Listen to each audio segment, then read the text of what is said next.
নিয়ামতপুরের দিশা red light এলাকায় জুয়ার আড্ডায় হানা, গ্রেফতার এক। মঙ্গলবার গভীর রাতে কুলটি থানার নিয়ামতপুর ফাঁড়ির পুলিশের অভিযানে দিশা রেড লাইট এলাকার একটি কথিত জুয়ার আড্ডা থেকে গ্রেফতার হলেন গৌতম বিশ্বাস নামে এক ব্যক্তি।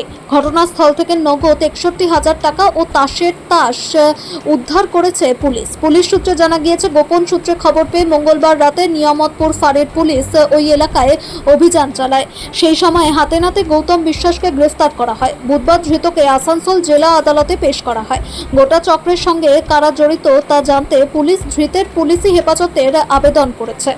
স্থানীয় সূত্রের দাবি, দীর্ঘদিন ধরেই গৌতম বিশ্বাস ওই এলাকায় জুয়ার আড্ডা চালাচ্ছিলেন। শুধু পশ্চিমবঙ্গ নয়, বিহার ও ঝাড়খণ্ড থেকেও বহু মানুষ এখানে জুয়া খেলতে আসতেন। থাকা খাওয়ারও ব্যবস্থা ছিল। লক্ষ লক্ষ টাকার জুয়া চলত বলে অভিযোগ। উল্লেখ্য, এর আগেও নাবালিকা মেয়েদের দিয়ে দেহ ব্যবসা করানোর অভিযোগে মহিলা কমিশনের নেতৃত্বে জেলা প্রশাসন ও পুলিশের যৌথ অভিযানে দিশা রেড লাইট এলাকা থেকে কয়েকজন নাবালিকাকে উদ্ধার করা হয়। সেই সময়েও গৌতম বিশ্বাসের নাম উঠে আসে। স্থানীয়দের একাংশের অভিযোগ, দীর্ঘদিন বাইরে থাকার পর তিনি ফের এলাকায় ফিরে পুরনো নেটওয়ার্ক সক্রিয় করেছিলেন।